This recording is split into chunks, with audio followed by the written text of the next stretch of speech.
Mesdames, Messieurs, peuple congolais, chers membres de la diaspora, je vous informe que l'enjeu de cette vidéo d'intérêt général est géopolitique sous-régional, c'est-à-dire d'Afrique centrale ou du bassin du Congo, et voire d'Afrique équatoriale. Et pourquoi? C'est pour trois raisons essentielles, bien sûr. La première raison sur trois est historique. Vous le savez que le futur, c'est tout simplement le passé et le présent qu'on ignore.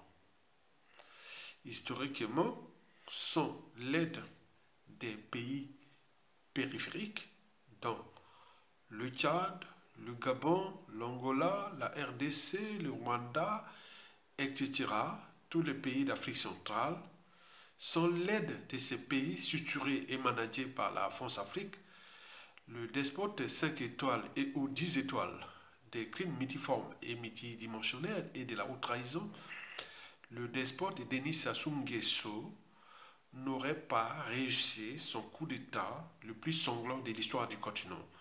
Le coup d'État du 5 juin au 15 octobre 1997, dont les conséquences sont d'actualité puisqu'il est encore là, à la tête de notre pays, en train de déclasser tout le monde dans ce pays, de forcer à l'exil un tiers de la population, d'emprisonner à la chaîne, puisque notre pays est devenu un bagne colonial, une prison à ciel ouvert, etc.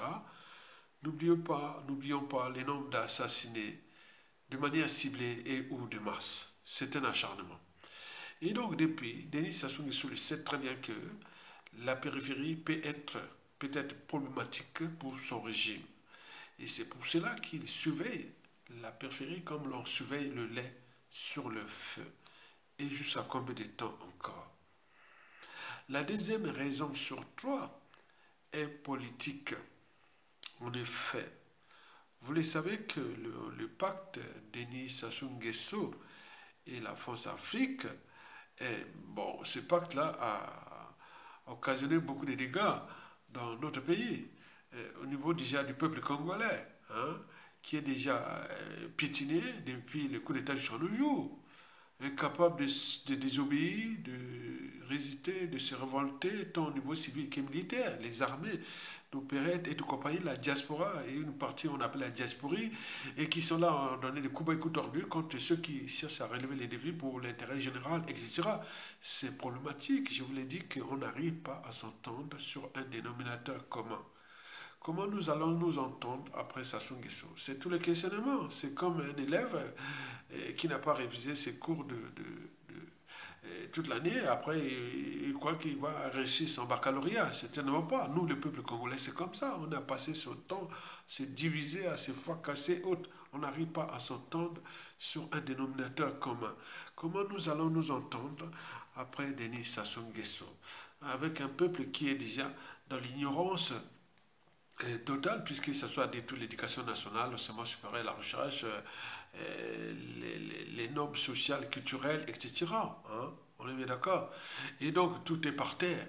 Dans cet environnement où les gens ne connaissent pas leurs droits et devoirs des citoyens. Donc, je ne sais pas comment on va réussir après. Donc, c'est tout le questionnement, puisqu'il y a déjà des colporteurs, même de la division au sein de la classe intellectuelle, politique, etc. Donc on essaie de jouer ou partager les responsabilités par appartenance ethnique, tribale, etc. Donc ça ne s'arrête pas. Et donc dans cette configuration, même après Sassou Nguesso, ça va être problématique. Il faut se questionner. Donc du point de vue politique, Denis Sassou Nguesso, la France-Afrique ont fait vraiment du boulot.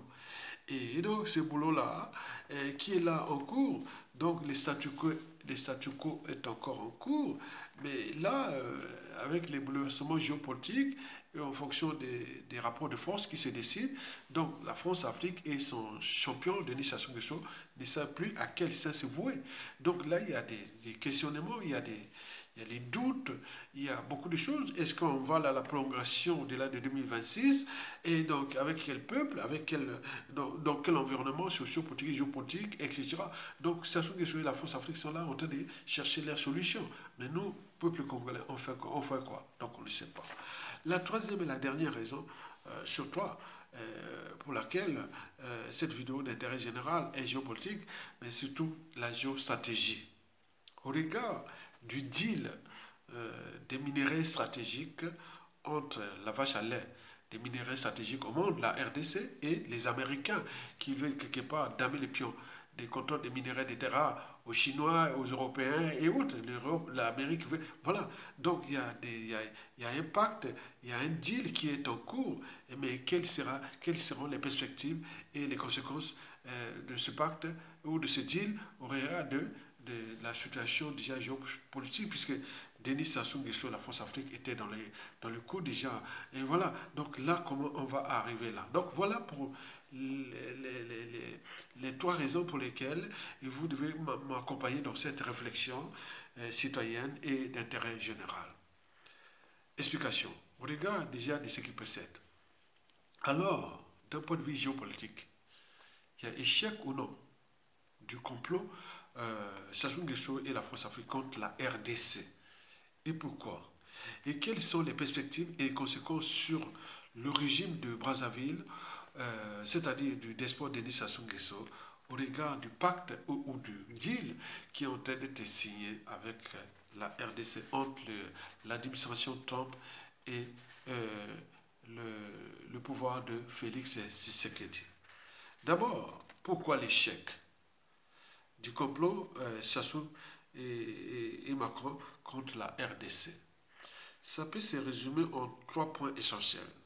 Le premier point essentiel, depuis 2021, il y avait déjà un pacte de balkanisation de la RDC côté ouest, d'où l'accord entre le Congo-Brazzaville et le Rwanda qui vient en partie d'être annulé, c'est leurs affaires, puisque chez nous, ce n'est pas encore annulé, parce qu'il y a beaucoup de choses qui vont se passer après Sassou Nguesso sur ce pacte-là, parce qu'on voulait vendre notre pays, nos terres et autres, c'est à haute raison, donc ce n'est pas encore terminé.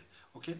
Donc il y avait le projet de balkanisation de la RDC côté ouest. Donc Sassou Nguesso Macron était déjà là, puisque selon Macron, l'avenir de l'Europe est en Afrique, ou l'avenir par translation de la France. Donc c'était contrôler les minéraux stratégiques et tout compagnie de la RDC. Est-ce que ça marche? Là, c'est échec, il faut se le dire. Bon, deuxièmement, Félix Tshisekedi a tenu tête à tout ce complot et qui, au départ, il n'avait pas d'allié. Maintenant, là, il a un allié qui s'appelle Donald Trump et qu'il avait déjà aidé à arriver au pouvoir en 2018. Donc là, il y a Félix Tshisekedi en position de force avec Donald Trump. Est-ce que ça va durer? C'est tous les questionnements. Le troisième point, c'est surtout le pacte Macron-Denis Sassou Nguesso Paul Kagame. Ben oui, ce pacte-là qui liait Sassou Nguesso, Paul Kagame,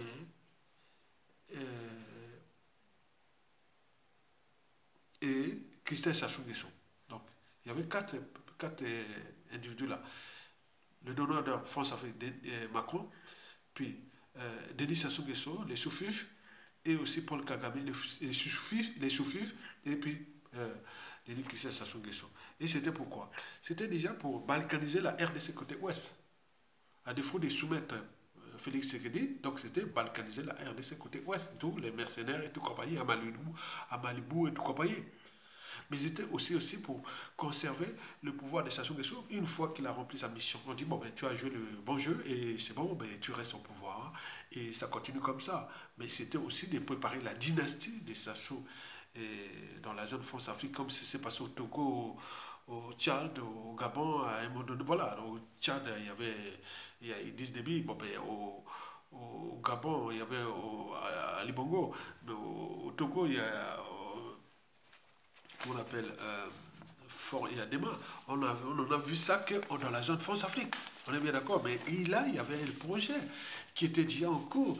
Donc, c'était Sassou Nguesso en 2021, commençait à jouer le rôle de deuxième ministre des Affaires étrangères, ministre de Popopo qui passait pour préparer des complots contre ce pays. Et donc, vous vous imaginez qu'on était dans la... Or, depuis la fin 2024, c'est-à-dire depuis que Donald Trump revient au pouvoir, tous les acteurs de ces complots sont en train de tomber comme des quilles dans un brick. Par exemple, Joe Biden n'est plus là. On est bien d'accord? qui était dans le coup de tout ce processus.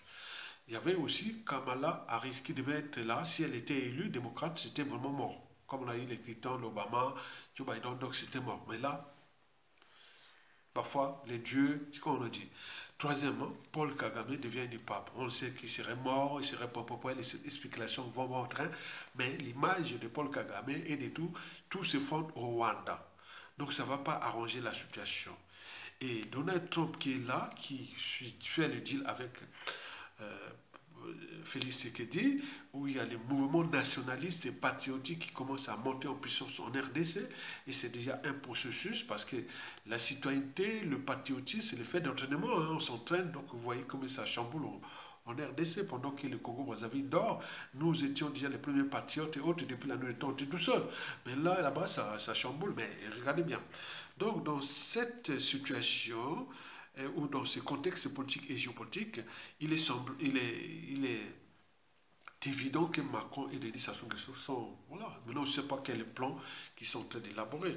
Voilà pour l'essentiel du décor du complot raté et contre la RDC ou la balkanisation ratée, etc. Donc le projet c'était balkaniser la RDC côté ouest et puis conserver Sassou Nguesso encore au pouvoir. À défaut, c'est placer Kiki qui devait jouer ce jeu-là et Paul Kagame devait, qu'on appelle,